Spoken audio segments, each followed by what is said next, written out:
what can happen to all of us, whether we are physically active or aggressively physically active, is that our body shows up in shows muscle tension, maybe not even not definitely not even only in within our muscles, but maybe physical responses, and it might be within our tummy, it might be headaches, migraines, it might be clenching of our teeth,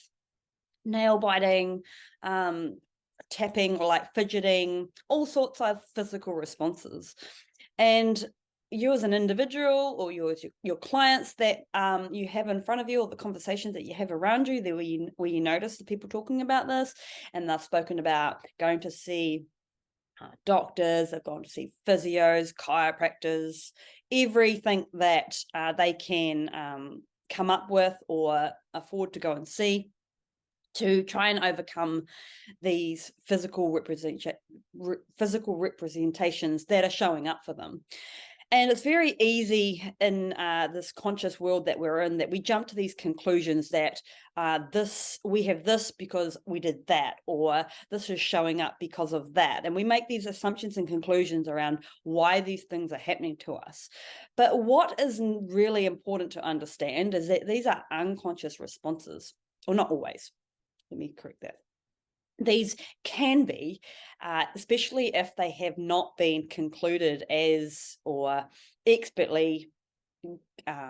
diagnosed as something in particular. Maybe it is an overstrain if it is a muscle where you've got the incorrect movement pattern and you've created an injury. Or maybe it is that you have an ulcer in your stomach or something like that that's scientifically proven and the doctor's done many tests to reveal that true information. But what I'm referring to here is those kind of like vague kind of responses that, or diagnosis that the client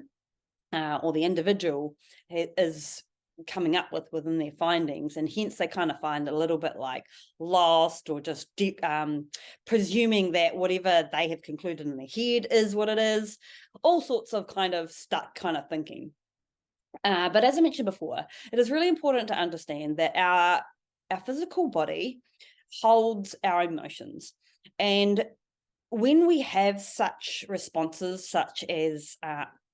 like, let's say, irritable bowel kind of symptoms, like crazy indigestion, crazy gas, all kinds of issues, and there is no real true findings to that, it is extremely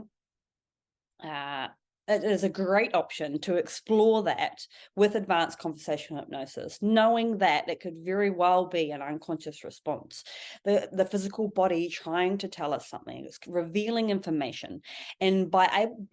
allowing us to draw attention to it, if you're an advanced conversational hypnosis practitioner, by drawing attention to that physical response, we're going to be able to follow the track of information that the client reveals to us as we press upon what is going on for your client.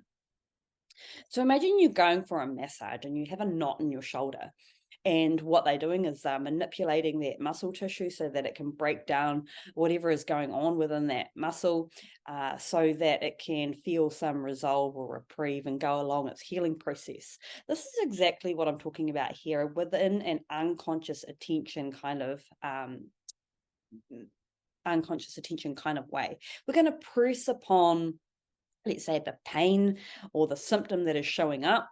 until it begins to become malleable, begins to move, and the information that begins to reveal itself begins to unravel, and we begin to find a much more gain a much more a larger character of what's going on for your client, and they themselves are going to be able to gain all kinds of light bulb moments, aha moments, awareness around what is going on for them. And what also is really important to, I guess, understand is that the unconscious mind it doesn't work like the conscious mind, where it's very logical, methodical, like step-by-step kind of process. The unconscious mind is very unlinear in the way that it thinks, and that it will go do this and then do that and do this and do that, and then go all the way back to this, in a way of trying to express itself or resolve something in its very extremely powerful way of thinking. And so when you are following that track, you're going to be able to obviously be aware of that way of thinking and just play around with the unconscious mind. I guess kind of taking into consideration that the unconscious mind is very childlike, and that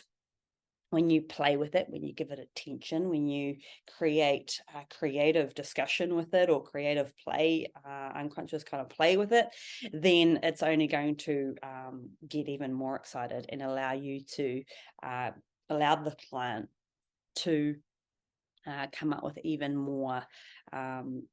greater strategies, or allow the client to have even more creative thinking within their process of overcoming or pursuing a certain outcome.